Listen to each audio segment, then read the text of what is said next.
예수님의 그 부활 승천 이후에 오늘날까지 교회는 세계 곳곳에 세워졌잖아요.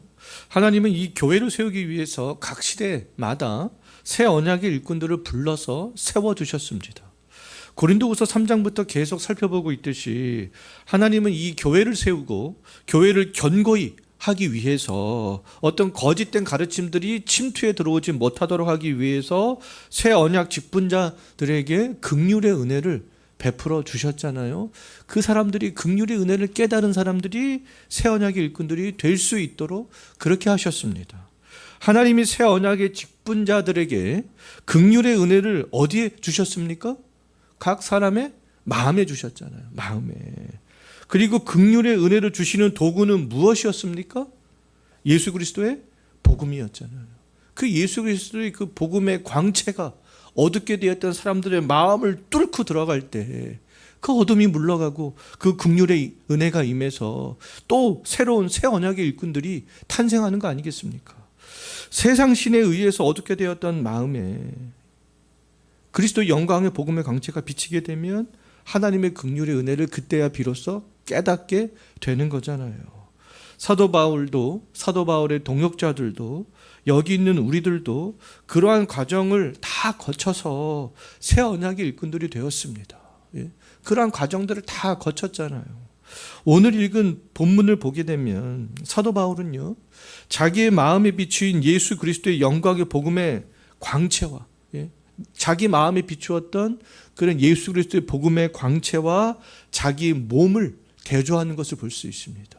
복음의 광채와 무엇을 대조해요? 자기 몸 대조합니다.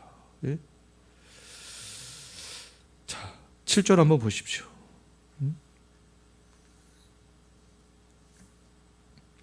자, 그것을 무엇에 비유하는지 한번 보십시오. 사단에 의해서 어둡게 되었던 마음에 비추인 예수 그리스도의 영광의 복음의 광채를 어디에 비유하고 있어요? 어디에 비유하고 있습니까? 보배에 비유하고 있습니다. 보배. 아, 복음의 광채가 내 마음에 비추인 그 영광스러운 복음의 광채는 보배구나, 보배. 가장 가치 있는 거구나. 그 보배를 담은 자기의 몸을 또 어디에 비유하고 있습니까? 질그릇에 비유하고 있잖아요. 가치 없는. 보배는 가치가 있는 것이지만 질그릇은 흙으로 만든 아주 값이 싼 그릇이 되겠습니다. 모든 사람들의 집에 다 하나 이상은 갖고 있는 게 질그릇이 되는 것이죠. 원래 우리의 몸은 질그릇이었어요. 세상 사람들과 다를 바가 없었습니다. 동일한 몸이었다라는 거잖아요. 가치가 없는 그런 몸이었습니다. 그런데 하나님께서 어느 날 우리의 몸에 세상 사람들이 되게 많은데 다 질그릇 같은 연약한 몸인데 하나님께서는 그 많은 사람들 중에 어느 날 갑자기 우리의 몸에 무엇을 담아주셨다라는 거예요? 그 보배를 담아주셨다라는 것이죠. 우리 몸에 담긴 보배 때문에 우리 몸도 가치 있게 변했다라는 겁니다. 내 몸 때문에 변한 게 아니라 내가 담고 있는 그 보배 때문에 변하게 된 거잖아요. 하나님이 우리 몸에 담아주신 보배는 이 보배는 없어지는 보배가 아닙니다. 도둑이 훔쳐가지 못해요. 어떤 이 동록이 쓸어서 조금씩 갉아먹지 않습니다. 우리 마음에 비추어진 이 예수 그리스도의 복음의 광채는요, 지속적으로 빛나는 광채가 되겠습니다. 이 땅에서도 믿음이 성장하면 성장할수록 더욱더 빛을 낼 수 있는 그러한 광채가 되겠고요. 예수님께서 재림하시는 날에는 모든 사람들이 다 빛을 완전하게 발할 수 있는 그런 것이죠. 내 마음에 담긴 보배, 복음의 광채, 한번 생각을 해보십시오. 그 긍휼의 은혜, 세상에 있는 그 어떤 보석보다 빛이 나고 있는 보석이 아니겠어요. 하나님께서는 많고 많은 그 사람들 중에서 연약한 우리 몸에 보배를 담아 주셨습니다. 우리 옆집에 있는 사람들도 질그릇 같은 몸을 갖고 있는데 그 사람에게 담아주지 아니하시고 하나님께서 왜 나에게 담아주셨을까요? 우리는 그 보배를 다 담고 있습니다. 피가 온몸을 돌면서 몸에 필요한 양분들을 다 공급해 주듯이 하나님이 우리 몸 중에서 우리 마음에 마음은 곧 영혼이잖아요. 영혼을 담고 있는 거잖아요.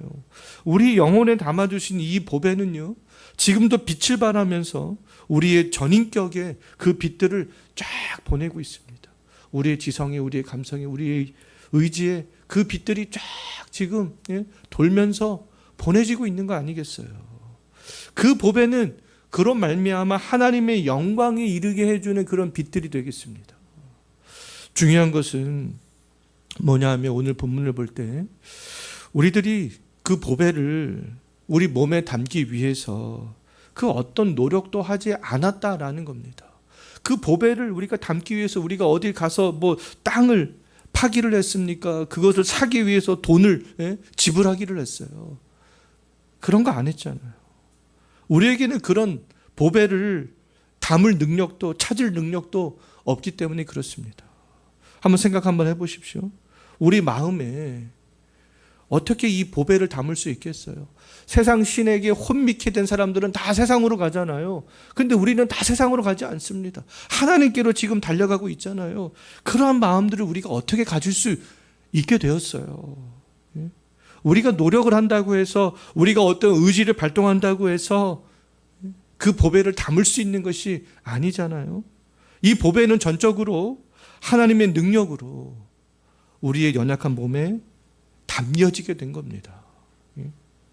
출애굽한 이후에 약 40년간을 광야 생활하던 이스라엘 백성들이 여리고 사람들과 전투를 할 때 사용한 무기가 뭐였습니까? 칼과 단창이었어요? 그렇지 않잖아요. 나팔이었습니다. 나팔을 불면서 온 백성이 그냥 여리고성을 도는 거였어요. 그것이 여리고성을 무너뜨릴 수 있는 무기였습니다. 사사기 시대의 기드온과 300명의 용사들이 미디안 족속들을 무너뜨린 방식도 어떤 강력한 군사력이 아니었잖아요. 나팔과 항아리와 횃불과 함성 소리였습니다. 다윗이 거대한 장수 골리앗과 싸울 때에도 싸운 무기가 칼과 단창이 아니었잖아요. 물매와 돌을 가지고 하나님의 이름으로 나가서 싸웠습니다. 약 40년간 광야를 떠돌던 그 이스라엘 백성들이 강력한 여리고성을 무너뜨리는 그 방식, 우리 그 방식을 생각을 해야 될 필요가 있어요. 기드온과 300명의 용사가 미디안 족속을 패배시켰던 그 방식, 다윗이 골리앗을 죽이는 방식, 세상의 방식이 아니었습니다. 하나님은 세상의 방식으로 이기게 하지 않으셨잖아요. 하나님은 하나님의 백성들이 하나님의 말씀에 순종할 때 그 하나님의 능력으로 이기게 하셨습니다. 하나님이 이 세상 신에 의하여서 마음이 혼미케 된 사람들을 변화시킬 때에도 세상의 방식으로 하시지 않으셨다라는 것이잖아요. 하나님이 사탄의 나라를 무너뜨리는 방식은 세상의 방식이 아닙니다.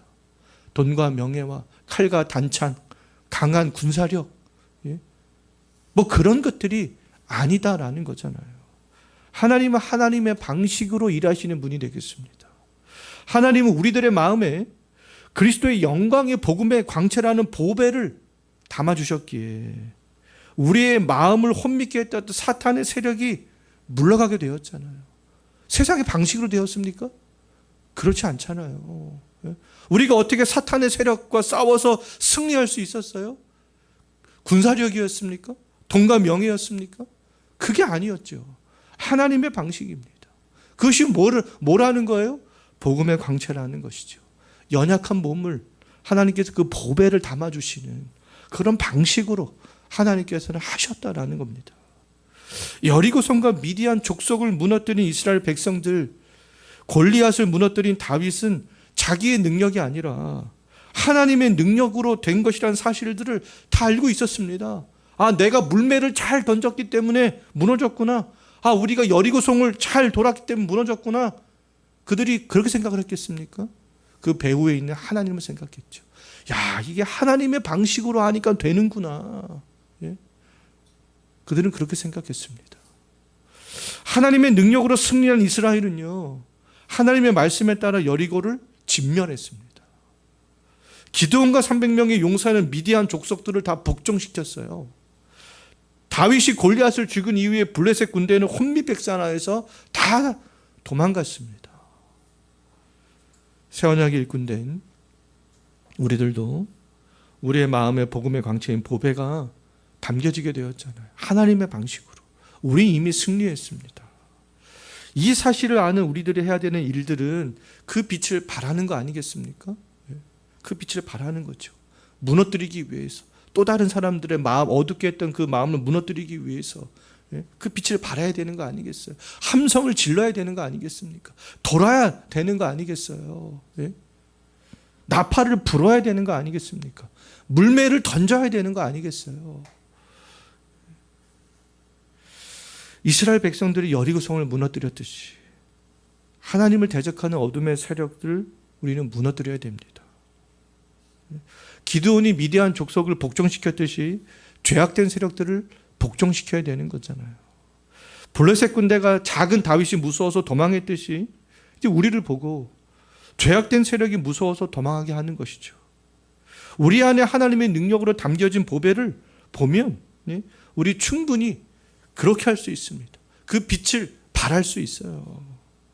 우리 마음의 비추인 예수 그리스도의 얼굴에 있는 하나님의 영광의 빛이 만약에 우리의 노력이나 능력으로 된 것이라면 힘들고 어려운 상황에 직면했을 때 그 빛을, 보배가 광채를 내고 있는 그 빛을 발산할 수 있겠습니까? 아마도 버리게 될 거예요. 왜요? 나의 노력이 한순간에 물거품이 되었기 때문에 그렇습니다. 그러나 마음에 하나님의 영광이 비추인 사람들은 그렇지 않아요. 자기 노력으로 된 것이 아니라는 것들을 알기 때문에 그렇습니다. 하나님의 능력에 의해서 우리 마음에 심겨진 그 보배는 역경과 고난 속에서 더욱더 빛나게 되는데요. 평안할 때보다 오히려 위기 상황에서 더욱더 빛나게 되는 것을 볼 수 있습니다. 태양이 스스로 빛을 발산하는 것처럼 하나님의 능력으로 마음에 심겨진 그 보배가 스스로 우리의 심령 가운데 빛을 발하기 때문에 그렇습니다. 교회 역사 이래 사도 바울은 가장 힘든 시대에 새 언약의 일꾼으로 부름을 받았는데요. 그럼에도 바울의 마음에 심겨진 그 보배는 빛을 발했습니다. 바울을 비추었고 자기 마음에 심겨진 보배를 통해서 또 다른 사람에게 그 빛이 가도록 했잖아요. 8절과 9절을 보게 되면 새 언약의 일꾼으로 부름받은 사도 바울이 당했던 그런 어떤 고난과 역경의 목록이 있습니다. 근데 그때에도 사도 바울은 뭐 했다라는 겁니까? 빛을 발하는 것을 볼 수 있어요.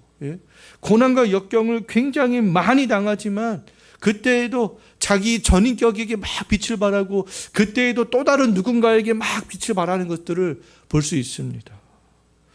사도 바울이 어떤 고난과 역경을 당했습니까? 사방으로 우겨쌈을 당했습니다. 사방으로. 사도 바울보다 강력한 세력들, 사도 바울의 힘으로는 그것들을 물리칠 수 없다라는 것들을 잘 보여주고 있잖아요. 옴짝달싹 할 수 없었던 그런 상황에 직면했습니다. 그 강력한 세력들이 사도 바울을 사방으로 우겨쌈을 했기 때문에 사도 바울이 뭐 할 수 있었습니까? 그때 그냥 우겨쌈을 당하는 것밖에는 사도 바울이 할 수 있는 것이 아무것도 없었어요. 또 어떤 일을 당했습니까? 답답한 일을 당했습니다. 지금도 바울은 고린도 성도들의 오해와 대적으로 답답한 일들을 당하고 있잖아요. 또 사도 바울은 수많은 박해를 당했습니다. 가는 곳마다 사도 바울을 기다리고 있었던 것은 결박과 환난이었잖아요. 사도 바울의 일상은 거꾸로 뜨림을 당하는 거였어요. 사도 바울은 주 예수 그리스도의 복음 때문에 자주 맞아서 쓰러졌잖아요. 사도 바울이 이처럼 우겨쌈과 답답한 일과 박해와 거꾸로 뜨림을 당한 것은 실제였습니다. 사도 바울이 그런데 그런 일을 당할 때마다 어떻게 했는지, 많은 사람들은 하나님 나에게 그러한 일을 당하지 않았으면 좋겠습니다 이렇게 기도를 하죠. 근데 물론 우리가 그렇게 기도하는 것도 중요합니다. 그런데 어떤 어려움들이 주변에 있는 사람들이 어려움을 당할 때 그 어려움들이 나만 피해가지 않잖아요. 온 동네에 산불이 났는데 우리 집만 불타진 않잖아요. 우리 집도 불탑니다. 나도 고난과 역경을 당할 수밖에 없어요. 그런데 그때 보배를 담고 있는 우리들이 어떻게 해야 하는가? 사도 바울이 어떻게 했는가? 8절과 9절 한번 보십시오. 우겨쌈을 당했지만 우겨쌈을 당하지 않는 것으로, 답답한 일을 당했지만 낙심하지는 않았습니다. 박해를 받으며 버림을 당했지만 자기는 하나님께는 버림을 당하지 않았다는 것들을 확신했죠. 사람에게는 버림을 당했지만, 맞아서 쓰러졌지만 완전히 패배하는 것으로 생각하지는 않았습니다. 그 이유는 단 한 가지였던 거죠. 사도 바울의 마음에는 보배가 빛나고 있었기 때문에 그 보배를 바라볼 때마다 내가 지금 우겨싸움을 사람에게는 당하고 있지만 어둠의 세력 가운데는 당하지 않고 있구나. 하나님과 나와 함께하고 있구나. 낙심되지도 않았던 거죠. 하나님께서는 여전히 나와 함께하고 계시구나. 사람에게는 내가 버림받 당했지만. 보배가 사도 바울의 모든 것을 그 내면에서 비추고 있었습니다. 복음의 광채가 여전히 사도 바울의 그 심령 가운데 비치고 있었던 것이죠. 사도 바울이 당했던 고난과 역경만큼은 아닐지라도 현재 우리들도 많은 어려움에 직면해 있습니다. 어려움에 직면했을 때 우리가 해야 되는 일들은 우리 마음에 사도 바울과 동일하게 심겨져 있는 그 보배를 생각하는 것이죠. 복음의 광채. 예. 사도 바울의 마음에서 빛을 발했던 보배가 현재 우리 마음에서도 빛을 발하고 있습니다. 그 빛은 시대를 불문하고요. 우리의 상황과 상관없이 또 비춰지는 그런 빛이기 때문에 성령께서 우리 마음에서 또 그 빛을 지금도 발산하고 있는 거 아니겠습니까? 그렇기 때문에 그 믿음의 정도에 따라서 그 고난과 역경이 왔을 때 대처하는 방식이 달라지게 되는 거 아니겠습니까? 우겨쌈, 답답한 일, 박해, 거꾸로 뜨림을 당할 때 우리가 묵상해야 될 것은 뭐겠습니까? 그때 우리가 생각해야 될 것은 뭐겠어요? 다음 주 금요 기도회 때 이것에 대해서 생각을 해보려고 하는데요. 우리가 생각해야 될 것이 뭐겠습니까? 막 고난이 막 옵니다. 우겨쌈이 막 와요. 답답한 일이 막 와요. 박해가 막 옵니다. 거꾸로 뜨림이 막 와요. 그때 우리가 무엇을 생각해야 된다라는 거겠어요? 고난과 역경을 우리가 막 생각하는 것이 아니다라는 것이죠. 얻어왔던 우리 마음을 비추인 그리스도의 영광의 복음의 광채, 그때에도 그것을 묵상하는 거라는 겁니다. 지금도 비치고 있는 하나님의 영광을 아는 빛, 부인할 수 없는 그 빛, 그 빛을 더 묵상해야 된다라는 것이죠. 고난과 역경의 때에는. 그러면 막 힘이 들어지다가도요, 그 복음의 광채, 하나님의 긍휼의 은혜, 그것을 생각하면 막 힘들었던 그런 고난과 역경의 시간들이 또 싹 이렇게 올라오게 됩니다. 그 은혜 때문에요. 이게 참 신비한 거 아니겠습니까? 참 신비합니다. 저도 막 굉장히 힘들고 지칠 때 있어요. 막 여러 가지 환경 때문에 막 꼬꾸라집니다. 그러면 또 이 환경만 생각합니다. 그러다가 다시 이 말씀을 볼 때 다시 한번 탁 차고 올라오게 되는 거죠. 그럼으로써 제가 계속 신앙 안에 머무를 수 있고 이 목회를 계속 감당해 나갈 수 있게 되는 거 아니겠어요? 아마 성도님들도 마찬가지일 거예요. 우리가 그때 묵상해야 될 것이 과연 무엇이냐? 고난과 역경보다도 주의 말씀인 것이죠. 내 마음에서 비치고 있는 복음의 광채, 그것이 되어야 되는 거 아니겠어요? 그 빛을 생각하고 묵상하면 우겨쌈을 당해도 쌓이지 않을 수 있고, 답답한 일을 당해도 낙심하지 않을 수 있고, 박해를 받아도 버림받지 않을 수 있고, 거꾸로 뜨림을 당해도 망하지 않을 수 있구나, 그런 믿음의 고백을 하게 될 줄로 믿습니다. 그런데 문제는 우겨쌈을 당하고 답답한 일을 당하고 박해를 받고 거꾸로 뜨림을 당하는 일들이 죽을 때까지 계속 반복되어진다라는 겁니다. 이거 좀 없어졌으면 좋겠는데, 우리의 삶에서 좀 없어지면 좋겠는데, 근데 시대에 따라 사람들마다 크기는 다를 수 있죠. 근데 인생을 살아가면서 고난과 역경은 없어지지가 않습니다. 우리가 이거를 다 같이 가야 될 것들이에요. 같이 가야 될 것들입니다. 어떤 분들은 남편 때문에 고난과 역경이라면, 또 어떤 분들은 남편은 잘하는데 또 자녀 때문에 고난과 역경. 또 어떤 분들은 가족은 다 화목한데 하는 일들이 또 잘 안 돼서 고난과 역경. 다 사람들마다 환경마다 다르잖아요. 이것들은 피해가지 않는구나. 그것들을 우리가 먼저 좀 잘 기억을 했으면 좋겠습니다. 사도 바울은 고난과 역경이 올 때 그것들 피하지 않았어요. 그것들을 받아들였습니다. 받아들였잖아요. 고난과 역경의 인생을 받아들인 사도 바울이 어떤 고백을 하고 있는지 10절 한번 보십시오. 그것들을 다 받아들이면서 어떤 고백을 하고 있어요? 무엇을 몸에 짊어진다라고 말하고 있습니까? 예수의 죽음을. 나는 몸에 매일매일 짊어지고 샀다.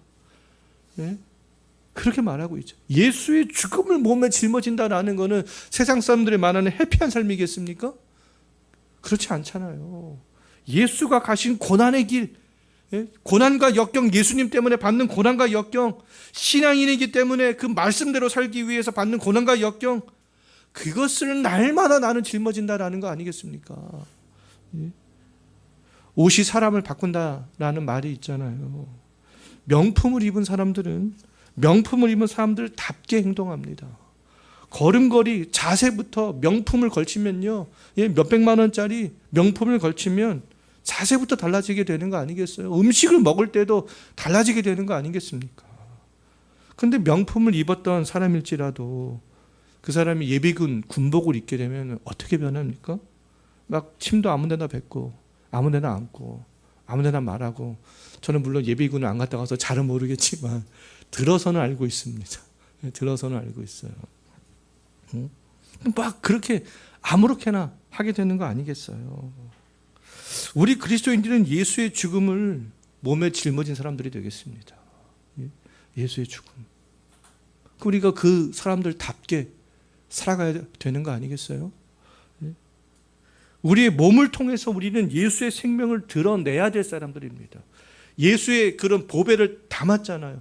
빛을 받았습니다. 은혜를 받았습니다. 그럼 무엇을 통해서 그 빛을 발산할 수 있겠습니까? 우리의 몸을 통하여서 그 빛을 발산을 해야 되는 거 아니겠어요?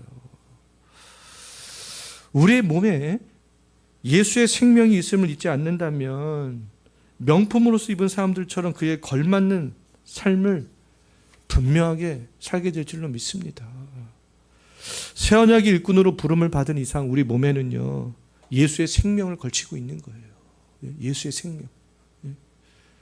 항상 생각하십시오. 나는 예수의 생명을 걸치고 있는 사람이구나.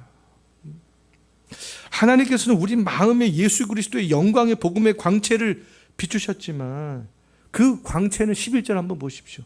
무엇을 통해서 나타내야 된다라는 거예요? 우리의 몸을 통해서 나타내야 한다는 거예요. 우리의 몸을 통해서, 이 육신을 통해서. 하나님의 긍휼의 은혜를 받은 과정은 우리의 몸을 통해서 드러나지 않습니다.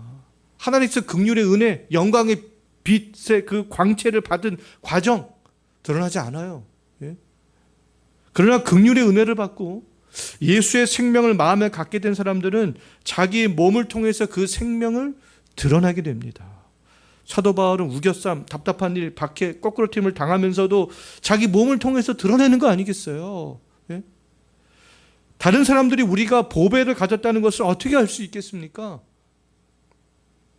중세 수도사들은 하나님을 묵상한다고 산으로 가서 들어가 있고 바다가 아니라 굴 속에 가서 땅을 파고 있고, 그거 잘못된 거잖아요. 다 중세 수도사들이 이렇게 묵상하는 방법은 다 잘못된 겁니다. 세상 사람들은 어떻게 알 수 있겠습니까? 나만 혼자만 고립되어져 그렇게 있으면요, 그거 모르는 거 아니겠어요? 우리의 몸을 통해서 드러내야 되는 것이죠. 어느 정도 굴 속에 들어가서 묵상을 했다면 나와야 되는 거 아니겠습니까? 세상으로 나와야 되는 것이죠. 왜요? 몸을 통해서 드러내야 되기 때문에 그렇습니다. 쌓이지 않고 낙심하지 않고 버림받지 않고 망하지 않는 모습과 확신을 드러내야 되는 거 아니겠습니까? 우리 마음에 심겨진 그 보배의 빛을 우리 몸을 통해서 발산을 해야 되는 것이죠. 어디서요? 내가 살아가고 있는 삶의 터전에서, 현장에서. 그렇습니다. 우리는 예수의 죽음을 몸에 짊어진 사람들이에요. 우리는 우리의 몸을 통해서 예수의 생명을 드러내야 될 사람들이 되겠습니다. 나타내는 방법은 뭐겠습니까? 세상 사람들과 다른 삶을 사는 것이죠. 세상 사람들 우겨싸움을 당할 때 낙심합니다. 정말 답답한 일을 당할 때 좌절하잖아요.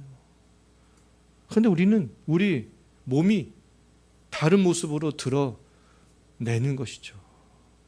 우리에게는 우리의 힘으로 심은 보배가 아니라 하나님의 능력으로 심겨진 보배가 있기 때문에 충분히 그렇게 살 수 있다라는 겁니다. 마음의 보배를 담은 사람들에게는 언제나 죽음이 가까이 있는 거 아니겠습니까? 특히 언제나 바른 복음 위에 서 있는 새 언약의 일꾼들에게는 그렇습니다. 12절 한번 보십시오. 무엇과 무엇을 또 대조하고 있습니까? 아까는 보배와 연약한 몸, 질그릇을 대조했다면 지금 무엇과 무엇을 대조하고 있어요? 사망과 생명을 대조합니다. 근데 대조하는데 우리가 일반적으로 알고 있는 것과는 다르게 말을 하고 있습니다. 사망은 어떤 사람에게서 역사한다고 했어요? 또 생명은 어떤 사람에게서 역사한다고 했습니까? 사망은 바른 복음 위에 서 있는 새 언약의 일꾼들에게 역사하고, 생명은 거짓된 교사들에게 현혹된 지금 너희들에게 역사한다. 성도들에게 역사한다. 그렇게 말씀하고 있잖아요.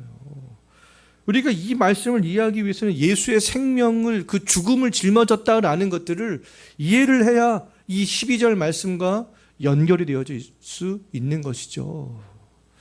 사망이 바울과 바울의 동역자들에게 역사한다라고 말한 것은 순수한 복음을 증거하는 이 새 언약의 일꾼들은 성도를 위해서, 이 교회를 위해서 예수의 죽음을 몸에 짊어졌기 때문에 그렇습니다.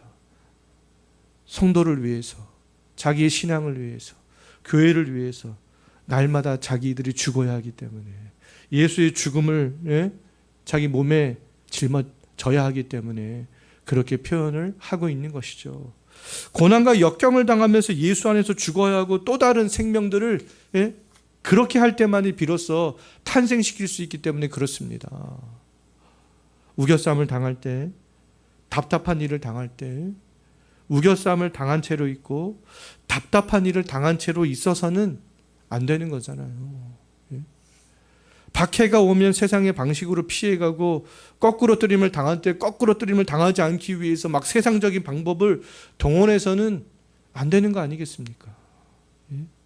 나의 어떤 이득이 생긴다고 해서 세상 사람들과 동일한 방식으로 그런 이득을 취해서는 안 되는 거 아니겠어요? 그것이 불법적인 거라면. 이러한 신앙인들은 예수의 죽음을 짊어지지 않은 것이라고 말할 수 있습니다. 현재 우리 안에서는 사망이 역사하는지 아니면 생명이 역사하는지 한번 생각해 보십시오. 오늘 본문의 흐름을 따를 때 사망이 역사하면 예수의 죽음을 몸에 짊어지는 사람들이 되겠고요. 생명이 역사하면 비록 성도일지라도 거짓된 복음에 현혹되어 있는 상태이고 순수한 복음에서 떠나 있는 그런 상태가 되겠습니다. 참된 새 언약의 일꾼은 다른 사람의 영혼을 살리기 위해서 다른 사람의 마음에 예수 그리스도의 영광의 광채를 비추게 하기 위해서 예수의 죽음을 짊어진 사람들이 되겠습니다. 짊어져야 그 몸으로 발산될 수 있는 거 아니겠습니까?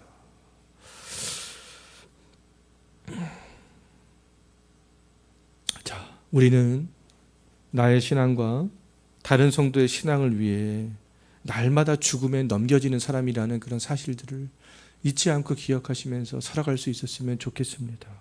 자, 이제 말씀을 정리하고 마치겠는데요. 하나님이 일하시는 방식은 인간이 일하는 방식을 뛰어넘잖아요. 인간은 보배를 금그릇에 담지만, 전투에 나갈 때 군사력, 칼과 단창을 가지고 나아가지만 하나님은 질그릇에 담으십니다. 연약한 자들을 선택하시는 거죠. 아무 보잘것없고 내세울 것 없는 우리와 같은 사람에게 예수 그리스도의 영광의 복음의 광채를 담아주셨잖아요.